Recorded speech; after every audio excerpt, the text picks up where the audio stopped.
আমাদের 3 নং ওয়ার্ডের আমাদের প্রতি সন্তান জনাব আজিজুল হক নিয়ে যে কথা বলছে, আমাদের একটা কথা, আমরা আজকে যারা এখানে আয়োজন করেছি, ওনারা তো চাই আমাদের এলাকার শান্তি, ঠিক না?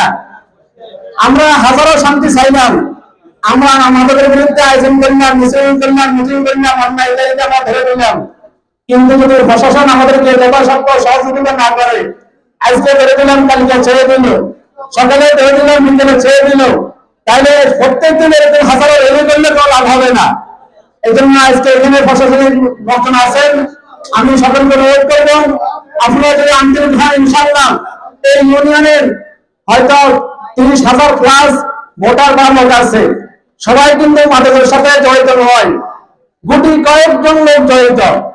যদি আপনারা উদ্যোগ গ্রহণ করেন, যদি আপনারা শক্ত হন, তাহলে ইনশাআল্লাহ আমাদের ইউনিয়নের সকল মানুষ আমাদেরকে সহযোগিতা করতে প্রস্তুত আছে। আমি প্রশাসনের কাছে অনুরোধ করব, আপনারা এভাবে আয়োজন হাজারো করবেন, কিন্তু যদি আপনারা আন্তরিক না হন, তাহলে এইভাবে আয়োজন করে কোনো লাভ হবে না, মানুষ কষ্ট হবে।